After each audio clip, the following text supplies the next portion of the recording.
นะ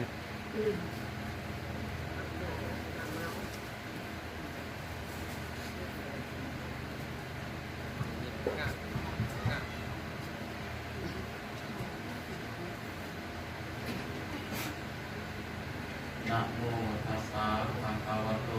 อะระหะโตสัมมาสัมพุทธัสสะนะโมตัสสะภะคะวะโตอะระหะโตสัมมาสัมพุทธัสสะนะโมตัสสะภะคะวะโตอะระหะโตสัมมาสัมพุทธัสสะขอนอบน้อมแด่องค์สมเด็จพระสัมมาสัมพุทธเจ้าผู้เป็นพระบรมครูของเทวดาและมนุษย์ทั้งหลายนอบนมัสการองค์เมตครูบาอาจารย์พร้อมด้วยเพื่อนสหสนิททั้งหลายทุกเตพุทธุสัพพะทาขอความสุขความเจริญจงมีแก่สาธุชนทั้งหลายมื้อนี้สามเณรจะได้แสดงธรรมอันเป็นคำสั่งสอนขององค์สมเด็จพระสัมมาสัมพุทธเจ้าที่พระองค์ทรงตรัสไว้ดีแล้วขอธรรมที่จะมาเทศน์ในมื้อนี้มีชื่อว่า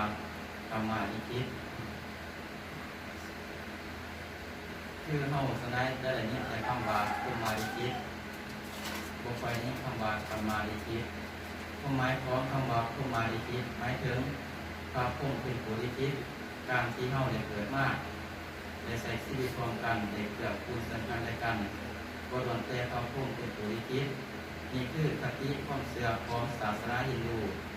แต่ในทางพระพุทธศาสนาแล้วกรรมเป็นผู้ลิขิตทั้งหมดเพื่อในขังพระพุทธการขณะตีพระพุทธเจ้าของเฮาผมหลอดภิกขุสาวกเขาไปบิณฑบาตในเขตเมืองสาเกตขณะนั้นมีพราหมณ์คนหนึ่งได้เห็นพระพุทธองค์ที่ประตูเมือง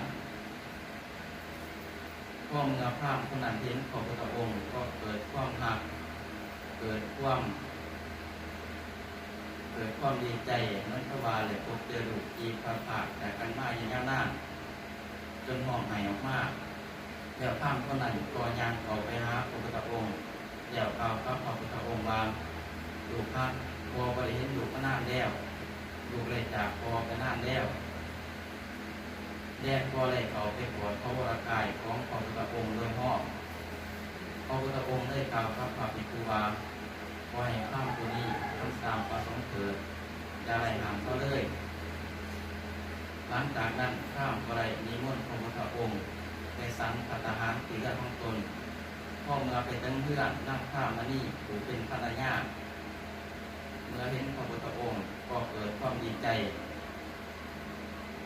เกิดความถูกชะตาจนห้องไห้มากนี่ก็ว่าเลยพบเจอลูกที่พัดผ่านจากกันมาอย่างยาวนานเช่นกันหลังจากที่พระพุทธองค์สังฆทานเรียบร้อยแล้วพระพุทธองค์ก็ได้เทศนาแก่ทั้งสองฝั่งจนได้บรรลุธรรมเป็นพระโสดาบันพระอานนท์เกิดความสงสัยกับเรื่องที่เกิดขึ้นได้ถามพระพุทธองค์ว่า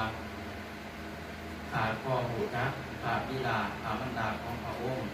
แต่เหตุไรพราหมณ์ในหน้าพราหมณ์นี้จึงกล่าวว่าเฮาเป็นพุทธบิดาพุทธมารดาและนี้พระพุทธองค์ได้ตรัสว่าดูก่อนอานนท์ในอดีตศาสตร์พราหมณ์ในหน้าพราหมณ์นี้ได้เคยเป็นพุทธได้เคยเป็นพระมารดาพระบิดาพระมารเป็นลำดับหาฤาษา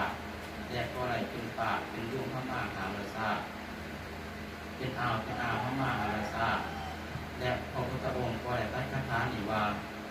ความหักนั้นย่อมเกิดขึ้นเพราะเคยอยู่รวมกันมากก่อนแล้วหรือพอเคยเกิดคุณกันมากในปัจจุบันฉะนั้นการที่เฮาเกิดมาได้ใส่ที่รวมกันได้เกิดคุณซึ่งกันและกันได้ทำดีรวมกัน